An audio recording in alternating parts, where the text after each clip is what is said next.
Poetry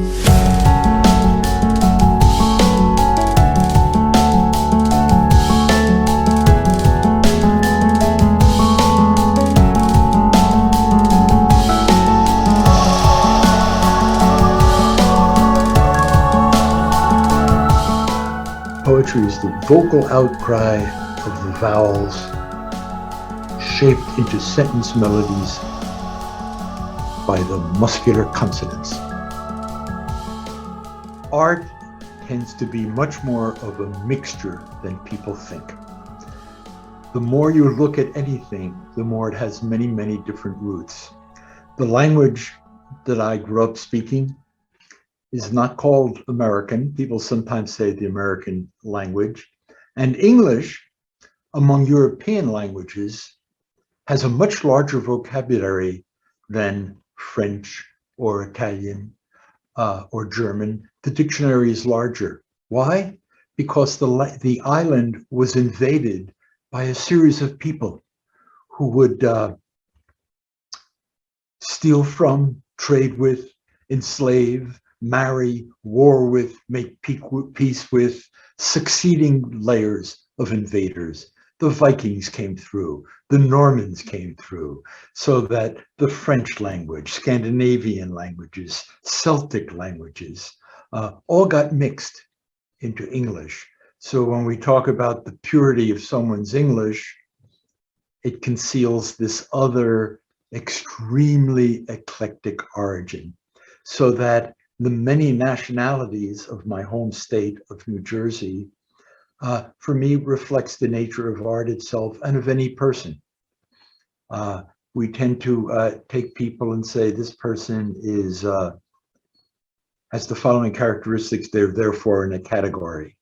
And poetry, among the arts, emphasizes the uniqueness of each person. The medium for a poem is one person's voice.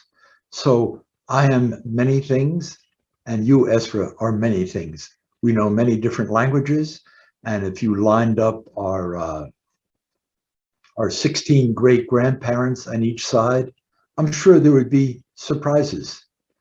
And then the 32, that generation behind them, not all that many decades ago, that 32 people or 64 people, many nationalities, many different languages, and that is in the nature of culture itself. Culture is not a list or a syllabus. Culture is in motion. It is what people come up with each time. The generation of immigrants, of my grandparents, like many, many immigrant groups in our country, were very devoted to the American public education system, which was secular, lower middle class, and while practical in many ways, also idealized a kind of quasi-social class element of being good at English. And those people often named their children Milton, Herbert, Sidney, which are the names of the English poets that they read when they were 13 and 14 years old in school. So that one of the basic elements in American culture has been that public school education available to everyone. And I am still sentimental about it. I still like thinking about it. For me, poetry is a technology itself. The sounds of consonants and vowels are a technology for memory. The vowel sounds are the flow of feeling. They come out of an animal. They come out of an infant. Oh, yeah, oh, yeah. And then the consonants shape them, and we make we make things that stay in our mind by making a work of art out of those consonants and vowels. This is a technology, just as visual art is a technology. All of these things are art and making. These words like fiction, that's the Latin word for making. Poetry is the Greek word for making. Technology is engineering. All these words mean the same thing. And a lot of poetry is about memory because it's a memory technology. Here is a two-line poem by the English poet Walter Savage Landor on love, on grief, on every human thing. Time sprinkles Lethe's water with his wing. 3 times at the beginning of that poem, I put my upper teeth on my lower lip. On love, on grief, on every human thing. 3 times at the end, I purse my lips. Time sprinkles Lethe's water with his wing. Landor didn't even have to think about that when he wrote his poem about memory. It was a technology he had mastered long time, long ago. And the digital memory is another form of language memory. And digital, of course, means digits are numbers. The digits are fingers. And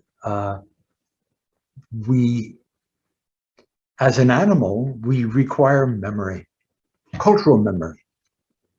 We cannot survive without knowing what the ancestors did. Where is the best food at what time of year? What are the best marriage customs? What are the best burial customs? What can you eat? When?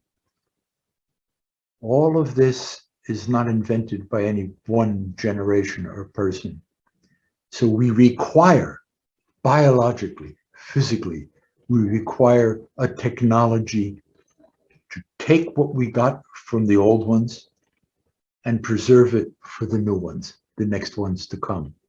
And robotics and nanotechnology and microbiology are just the most recent components, deeply dependent on one of the most fundamental of those technologies, which is language. And in language, poetry, of course, comes long before prose. People were chanting things without needing the technology of incised or written marks. So poetry is just a fundamental technology. On the question of social realities and imaginative realities, I am a very old-fashioned kind of person. I can try to understand, but I can never really assimilate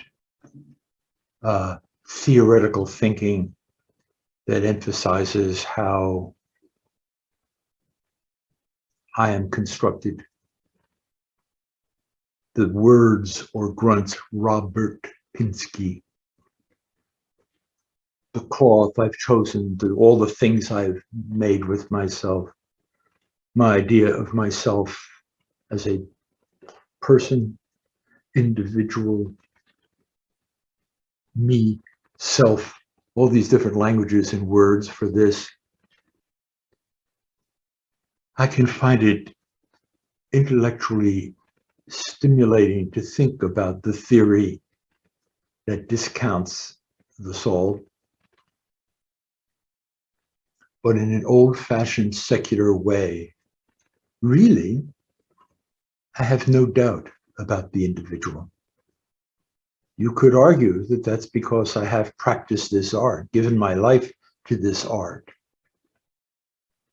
whose only justification is its individual scale. In answer to the previous question, I talked about the human scale of poetry. It is a strength. On the other hand, a poem can't make images as impressively as video. A poem can't produce emotion as immediately as music. Poetry can't move people's will the way a really good preacher or speaker can. But we get right into under the person's skin in a way that other arts don't. So that as a poet, as well as probably by character, I believe not only in the dignity of the individual, but the reality of the individual.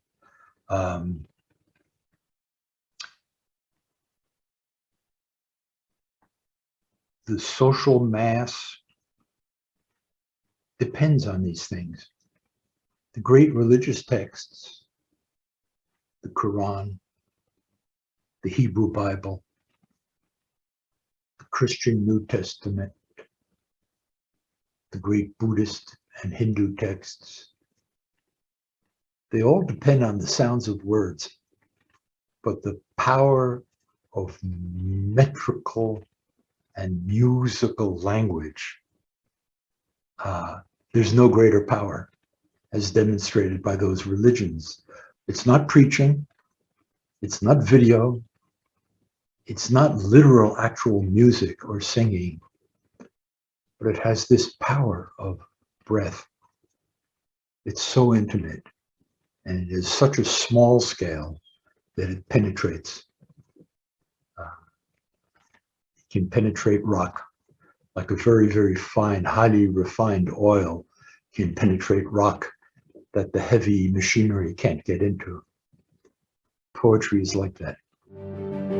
There's a famous American baseball player, excuse me, who is reputed to have said a lot of funny things that people quote, Yogi Berra. And in answer to the question about is poetry an imitation of a human being, I'm thinking about the word imitation, and the baseball player Yogi Berra is said to have said to a young player who was trying to imitate the great Roberto Clemente, Yogi said, "Don't copy him if you can't imitate him. Don't copy him if you can't imitate him," is an appeal to language and is an appeal to mimesis, the Greek word. It's the title of a famous literary critical book by Eric Auerbach. And all art takes something physical and gives it some of the attributes of what we call a soul. Moving images on a screen, metal, paint on a surface, the sounds that come out of musical instruments. These are physical things, objects, that human imagination and intelligence and skill gives a soul to. It has the attributes of a soul. The physical material of a poem is those vowels crying out and the consonants chopping them. It's breath. Breath as it's strained and vibrated and stopped and released by these little wet muscles and tissues inside the mouth. It's air. Poetry is made out of air. And it becomes an imitation of a person, yes. When I quote a little poem like that little 2-line one, it comes from a person, long dead, then it comes out of me, a person. And if it isn't exactly a person, it's a very effective robot. It works. The word robot based on the Polish word that means a worker, something that works. 4-line poem written in the 16th century by Folk Revel. Maybe it's 6. You that seek what life is and death, now find it air that once was breath. New names unknown, old names gone, till time ends bodies, but souls none. Reader, that make time while you be but steps to your eternity. And Folk Revel says in my voice, write to me or to you, reader, then make time while you be but steps to your eternity. And he got my attention as soon as he said, you who seek what life is in death, now find it air that once was breath. That's interesting. I start listening when he says that. New names unknown, old names gone, till time end bodies, but souls none. And that set of sounds, or that particular acrobatics of breath, is a lot like a person. It's not an entire person. I've worked with musicians a lot. When I was a teenager, I was a musician.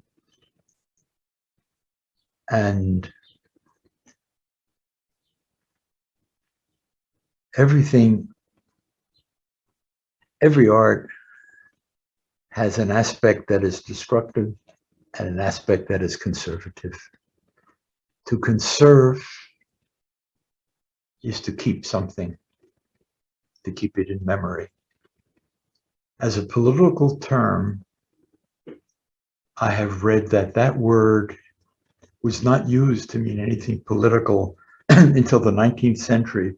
Then it was coined by a guy, I'm happy to say I forget his name.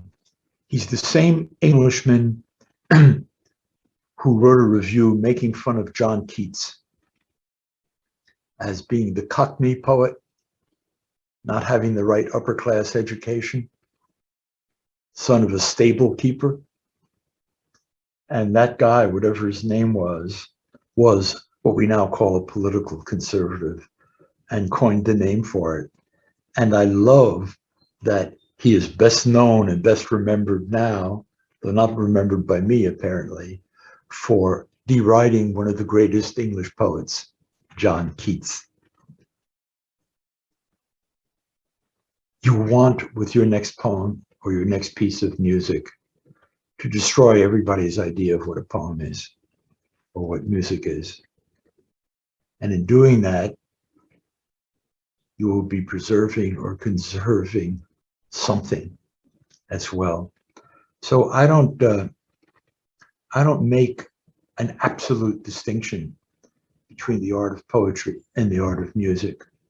The art of poetry tries to raise speech toward the condition of music.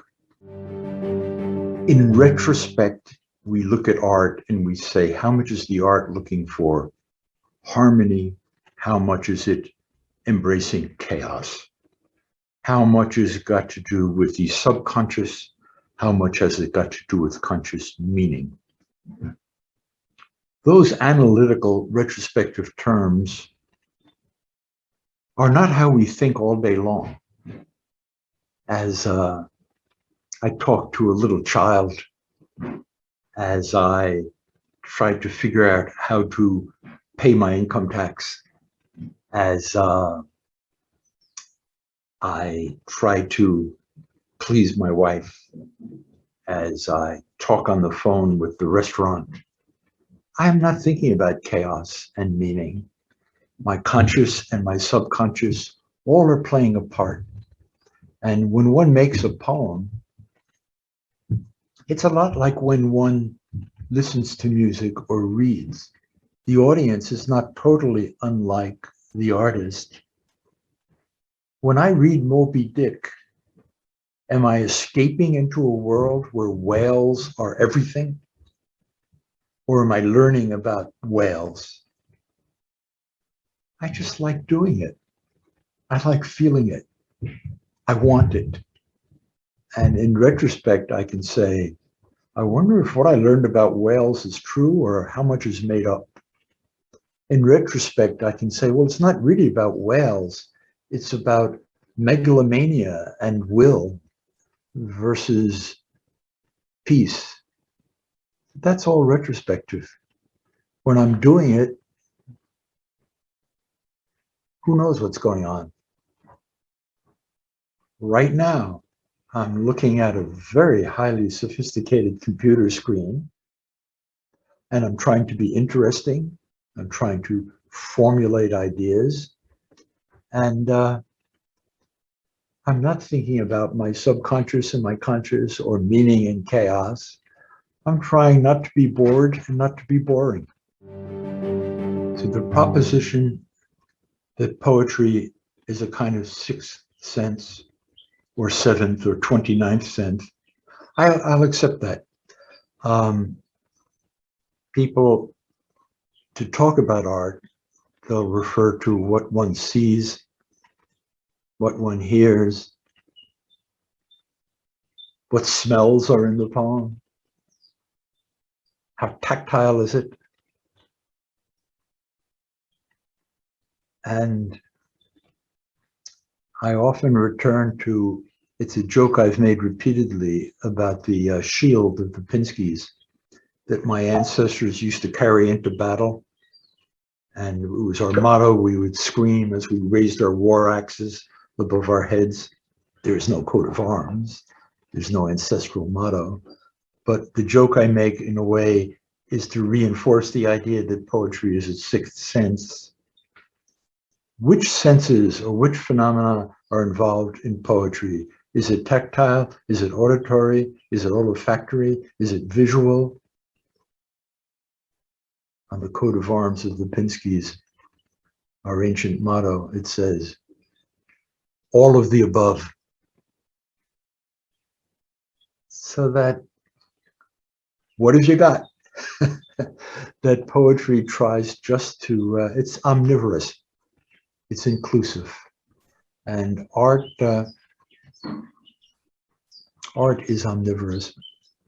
And therefore, on some level, it doesn't need eyes, it doesn't need ears. Those things can help along the way, but it's what it is, which whatever you've got, it will use. I've learned as a grandpa, something I'll give to you as an answer to the question about poetry as a form of presence or a form of privacy. I've learned if you have comforting a little infant, you're trying to make the baby feel cared for and content, you can sing to the baby. Pat the baby's ass and sing to the baby. Cut it, give it body warmth. The response to singing is exactly the same as the response to reciting to the baby. If I recite Wallace Stevens or William Butler Yeats or Emily Dickinson to the 2-month-old child, it's exactly as though I were singing to the child. We like, as an animal dependent upon language, as an animal that can't live without, we have evolved to need this. We'll devise a language. For deaf people, the language is sign. But that generational transmission is necessary. It comforts us to be reminded it's there. And when the baby is older, she will learn the melodies of speech before she learns the meanings of the words.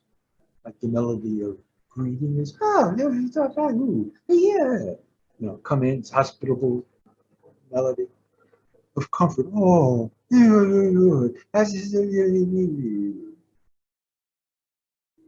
of anger or fear.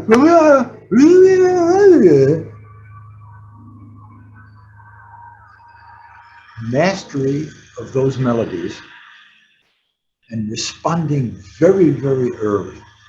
I've read that it's prenatal. In the uterus, we start responding to speech. Apparently, an infant is born more responsive to the sounds of Chinese or Urdu or English, depending on what has been heard while you're in the uterus. It is so fundamental. It's so basic. And the poetry, by making music out of speech, gives tremendous blend of comfort and stimulation. And you see it there in the infant.